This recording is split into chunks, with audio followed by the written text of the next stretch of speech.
शाम में opposition forces की जानिब से हुकूमत का कंट्रोल संभालने और सदर बशारुल असद के मुल्क से फरार के बाद सियासी कैदियों की रिहाई का सिलसिला भी जारी है। इस हवाले से बरतानवी अखबार ने 39 साल से शामी जेल में कैद एक सियासी कैदी की रिहाई का वाकया रिपोर्ट किया है।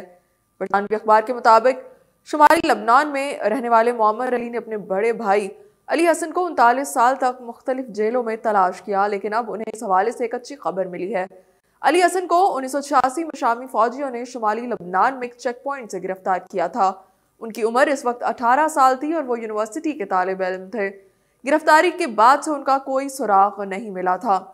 मोअम्मर अली ने 3 दहाइयों तक शाम के मुख्तलिफ सिक्योरिटी मराकज़ में अपने भाइयों को तलाश किया, लेकिन हर जगह मुतज़ाद मालूमात मिलती रहीं।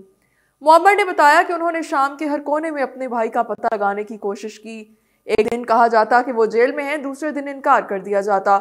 आखिरी बार उन्हें अपने भाई के बारे में 2011 में इत्तला मिली थी कि वो दमिश्क में एक फौजी सिक्योरिटी मरकज में कैद हैं, लेकिन शाम की खाना जंगी शुरू होने के बाद उनका राब्ता मुकम्मल तौर पर मुनक़िता हो गया। यहाँ तक कि जुमेरात की रात मोअम्मर अली के फोन पर मुसलसल पैगामात आना शुरू हुए। दोस्तों और रिश्तेदारों ने उन्हें एक तस्वीर भेजी जिसमें एक बूढ़ा शख्स हैरान और परेशान हाल शामी शहर हमा की मरकजी जेल के सामने खड़ा था। मोअम्मर के दोस्तों और रिश्तेदारों ने कहा कि वो शख्स उनसे मुशाबहत रखता है, जिस पर मोअम्मर ने कहा कि ये उनका भाई है।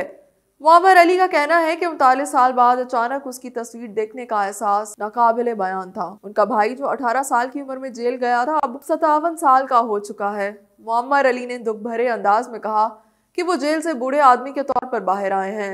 अली हसन उन कैदियों में शामिल थे जिन्हें हालिया दिनों में शामी हुकूमत की जेलों से रिहा किया गया। ये रिहाई शामी अपोजिशन फोर्सेस की शामी फौज के खिलाफ कामयाब हमलों के बाद हुई। मोअम्मर अब तक अपने भाई से बराह रास्त राब्ता कायम नहीं कर सके हैं और तस्वीर के जरिए उनका पता लगाने की कोशिश कर रहे हैं। उन्होंने कहा कि जब वो घर आएंगे तो हम खुशियां भी मनाएंगे, लेकिन जब तक मैं उन्हें खुद नहीं देख लेता, उन्हें छू नहीं लेता, कुछ भी मुकम्मल नहीं लगता।